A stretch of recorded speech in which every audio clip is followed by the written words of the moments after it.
Bonjour à tous et bienvenue dans notre compte-rendu matinal. Alors nous le savons, c'est une semaine importante et c'est peut-être la dernière semaine très importante de l'année.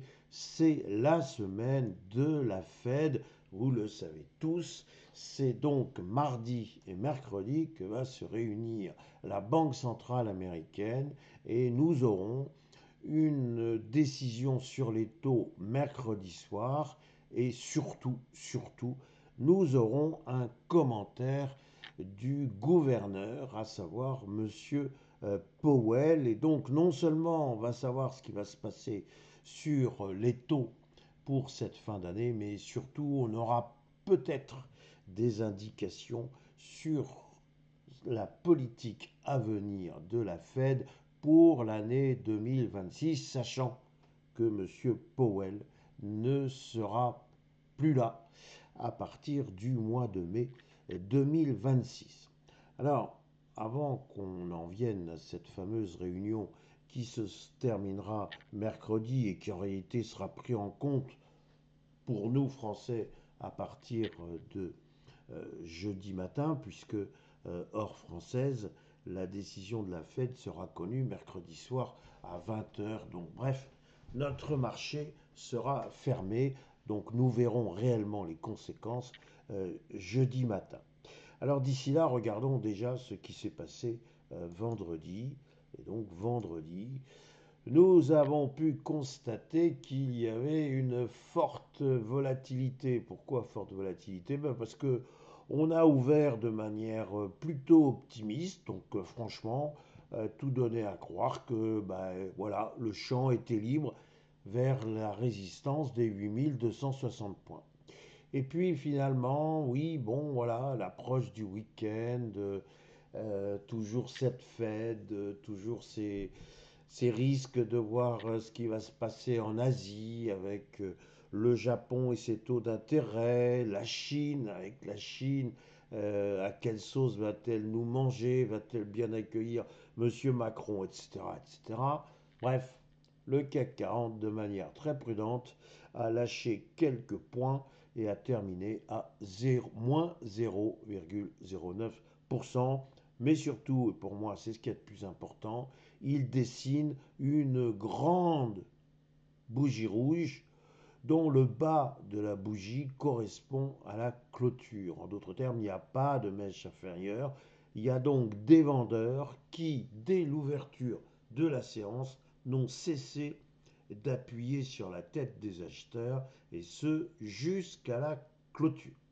Alors, il n'y a pas de drame dans la mesure où nous sommes toujours au-dessus, globalement, des 8100 points. Donc, tant qu'on se maintient là, l'espoir d'aller vers 8260 points est toujours intact. Néanmoins, on est quand même, encore une fois, dans une tendance qui n'est pas franche et une tendance qui peut se retourner très facilement si jamais il y a cassure des 8090 points. Bref, la volatilité de vendredi doit nous inspirer pour ce début de semaine une grande prudence. Voilà l'enseignement que je tire de la séance de vendredi. Ne prenez pas trop de positions acheteuses, à mon avis, c'est dangereux. Si maintenant j'en viens à notre S&P 500, c'est un petit peu différent, quoique. Je dis c'est un petit peu différent parce que nous sommes très clairement toujours au-dessus du support des 6770 points et j'allais dire on est plus près des records historiques que de ce fameux support. Donc j'ai titré que c'était un optimisme prudent. Optimisme prudent, pourquoi? Parce que nous avons une petite bougie verte, donc effectivement, bon, un peu de volatilité là encore au cours de la séance, avec effectivement des acheteurs qui se voyaient bien déjà, non pas au haut de l'affiche, mais proche de la résistance des 6900 points, et des vendeurs qui ont dit non, peut-être pas tout de suite. Bref, le S&P 500 a clôturé avec une hausse de 0,19%. C'est pas non plus brillantissime. Alors, encore une fois, l'explication est assez simple. Comment voulez-vous que l'on s'enthousiasme comme des malades alors que l'on ne sait pas très exactement ce que va nous dire la Fed mercredi prochain et surtout quels vont être les commentaires de M. Powell.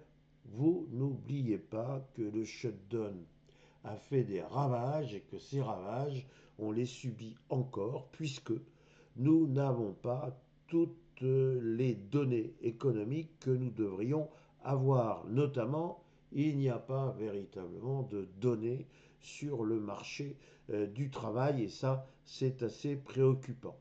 Alors, il y a eu des données sur l'inflation. Bon, visiblement, il n'y a pas de catastrophe sur l'inflation, donc ça conforte dans l'idée qu'il va y avoir une baisse des taux. Mais j'aurai l'occasion d'y revenir. Il va y avoir une discussion non plus sur une baisse de 0,25%, elle est actée, archi-actée.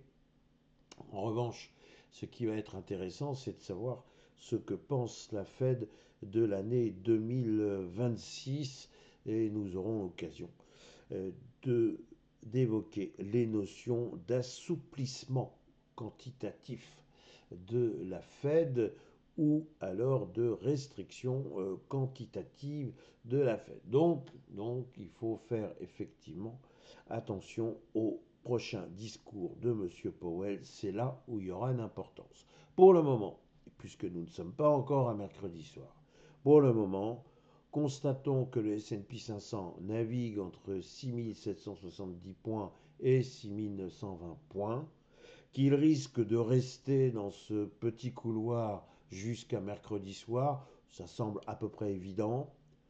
Plus il va s'approcher de 6770 points, plus il faudra être prudent, plus il reviendra vers les 6900 points et plus on pourra être confiant. Voilà ce que l'on peut constater avec notre bougie de vendredi.